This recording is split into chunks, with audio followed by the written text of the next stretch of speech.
Berikut saya persilakan Yang Berhormat Tampin. Bismillahirrahmanirrahim. Terima kasih Tuan Speaker kerana memberi peluang kepada saya untuk sama-sama membahaskan RUU Perlembagaan Persekutuan 2024. Terlebih dahulu, saya ingin mengucapkan tahniah kepada Yang Berhormat Menteri KDN yang begitu komited untuk menyelesaikan sebanyak 14,000 kes permohonan warga negara di bawah perkara 15A Perlembagaan Persekutuan, iaitu kuasa khas untuk mendaftarkan kanak-kanak pada tahun ini juga. Tidak dilupakan, tahniah juga saya ucapkan kepada pasukan KDN dan agensi-agensi kerajaan yang telah bertunggu lumus untuk melengkapkan cadangan dasar baharu pindaan bahagian ketiga Perlembagaan Persekutuan, iaitu mengenai kewarganegaraan ini.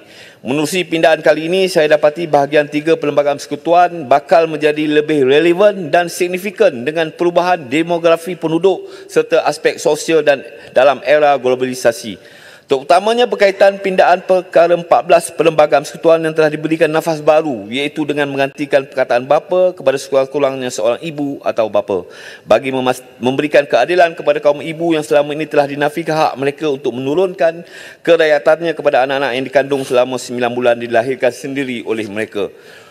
Tuan Speaker, umum mengetahui bahawa cadangan awal pindaan adalah untuk memansuhkan Seksyen 19B jadual kedua yang membentukkan mana-mana kanak-kanak baru lahir yang dijumpai, ditinggalkan tanpa perlindungan di mana-mana tempat hendaklah dianggap sehingga dibuktikan sebaliknya telah lahir di tempat itu dan ibunya adalah seorang warga negara.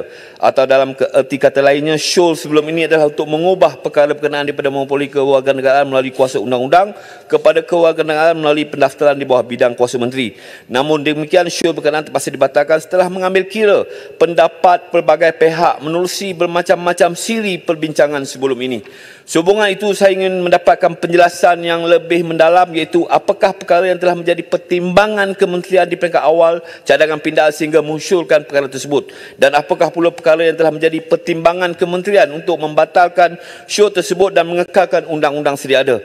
Saya berpendapat sudah tentulah kementerian mempunyai sebab-sebab yang kukuh dan asas yang tersendiri. Maka sebab itulah syur untuk memasukkan Seksyen 19B jadual kedua berkenaan telah dibuat sebelum ini. Persoalan seterusnya, Tuan Speaker, mengenai Seksyen 19B jadual kedua atau bayi terbuang yang dijumpai ini. Saya ingin mengetahui berapa banyakkah kes yang telah direkodkan yang dapat dibuktikan bahawa bayi terbuang tersebut telah lahir di tempat lain dan ibunya pula adalah seorang bukan warga negara. Bagaimana kaedah pembuktian tersebut dibuat? Bagaimanakah kaedah siasatan tersebut dijalankan? Apakah cara atau kaedah untuk mengenapasi sama ada ibu kepada seorang bayi dijumpai itu merupakan warga negara atau sebaliknya?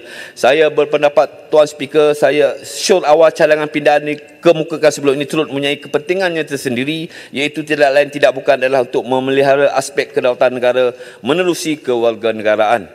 Seterusnya, Tuan Speaker, mengenai isu perolehan kewarganegaraan ini, saya berasa tidak senang dengan keadaan di dalam negara yang mana terdapat 1.2 juta hingga 3.5 juta orang pendatang tanpa izin parti setakat 2022 menerusi statistik yang dikeluarkan oleh International Organization for Migration.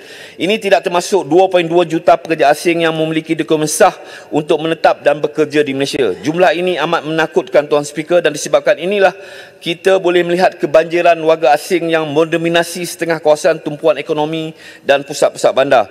Selain pada penyeludupan migran, saya percaya masalah parti ini turut menjadi penyumbang kepada masalah perkahwinan tidak berdaftar yang akhirnya mengakibatkan kelahiran anak-anak tanpa dokumen sah dan tanpa kewarganegaraan ataupun stateless. Sehubungan itu, saya ingin mengetahui apakah plan terbaru kementerian untuk mengatasi masalah parti secara komprehensif agar masalah parti ini dapat dinoktahkan pada masa akan datang. Adakah perkembangan kemajuan teknologi informasi dan komunikasi pada masa ini seperti kecerdasan buatan AI telah digunakan pakai sebaik mungkin untuk mendepani masalah parti? Seingat saya, pada tahun 2019, satu plan strategik untuk menangani parti telah dibuat oleh kementerian bagi memfokus tadbir urus dan tambah baik sistem kerja penguatkuasaan sedia ada bagi tempoh 5 tahun berdasarkan 5 strategi atau 5 fokus utama. Saya ingin mengetahui apakah hasil dapatan daripada pelaksanaan inisiatif tersebut dan mengapakah masalah parti ini seolah-olah tidak ada penghujungnya. Saya berpendapat kementerian perlu memikirkan cara untuk menangani parti dengan lebih berkesan supaya Seksyen 19B jadual kedua yang saya sebutkan sebentar tadi tidak sewenang-wenangnya boleh disalahgunakan oleh pihak-pihak yang tidak bertanggungjawab untuk mengambil kesempatan. Saya cukup memahami bahawa anak yang telah dilahirkan tidak bersalah dan tidak berdosa serta mempunyai hak asasi. Namun jika permohonan kewarganegaraan di bawah perkara 15A Perlembagaan Persekutuan tidak ada kawalan ataupun sekatan, perkara ini sudah tentunya bakal menimbul ketidakadilan kepada anak-anak kita yang mempunyai kewarganegaraan secara sah dari segi kemudahan pendidikan, kemudahan kesihatan, peluang pekerjaan dan sebagainya untuk jangka masa yang panjang. Tuan Speaker, sekian saja daripada saya setakat ini. Semoga persoalan yang telah dimaksudkan sebentar tadi mendapat perhatian pihak kementerian untuk tindakan selanjutnya. Terima kasih Tuan Speaker, saya mohon menyokong. Terima kasih Yang Berhormat Tamping. Saya jemput Yang Berhormat Kuala Pilah.